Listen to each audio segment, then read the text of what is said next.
It was a peaceful Saturday morning in the quiet suburban neighborhood where Jamal Thompson had lived for the past 7 years as the town's police chief. He was well respected, but he preferred to keep a low profile in his personal life. He enjoyed his weekends, no uniform, no meetings, just time to relax this morning. He was finally getting around to changing his home Wi-Fi password. After noticing some strange activity on his network, dressed in comfortable grey sweats and a hoodie, he stepped outside to reset his router. His laptop sat on a small patio table displaying his router settings as he typed in a new, more secure password. Little did he know his next-door neighbor Karen Whitman was watching from behind her blinds. She was the kind of neighbor who complained about everything: children playing too loudly, people parking on the street, even birds chirping too early in the morning. For months, she had suspected that the suspicious black man next door was up to something shady, and today in her mind she had caught him in the act as soon as her internet cut out coincidentally at the same time Jamal was updating his settings. Karen flew into a rage. She slammed her phone onto the counter, grabbed her robe and stormed outside. Jamal looked up from his laptop, sighing when he saw her. He had dealt with Karen's entitled behavior before, and it was never pleasant. What the hell do you think you're doing?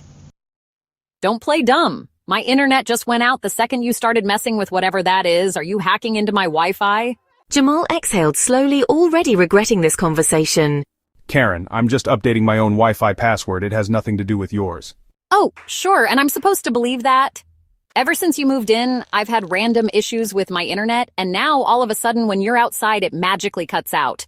Your internet is out because of something on your end. I have no control over that. Karen wasn't convinced. She stepped back, her face twisted with suspicion.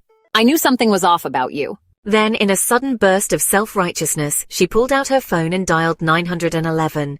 Jamal watched in disbelief as she made the call. Yes, hello, I'd like to report a suspicious man outside my house. He's tampering with internet services, probably hacking into people's accounts. Yes, he's still here. He's wearing a hoodie and acting very aggressive. Jamal let out a short laugh at that. He was literally standing still. He's black. He just looks suspicious. Please send someone quickly. She hung up and crossed her arms triumphantly, glaring at Jamal as if she had just caught him in a major crime. Jamal ran a hand down his face. He had dealt with all sorts of situations as police chief: robberies, high-speed chases, armed standoffs, but a neighbor calling 911 because he changed his Wi-Fi password. This was a first. Minutes later, a patrol car rolled up in front of the house. Sirens off, but lights flashing. 2 uniformed officers stepped out, one older and experienced, the other younger and clearly nervous. Officers! Thank God you're here! That man, he's been messing with internet connections, probably hacking into private networks. I don't feel safe. The officers turned to Jamal. The older one frowned, recognizing him instantly. The younger officer's eyes widened as he looked at Jamal in realization. Chief? Chief of what?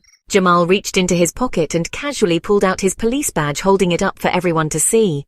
I'm Chief Jamal Thompson. I've been the police chief of this town for 5 years now. Officers, would you like to explain why you're here?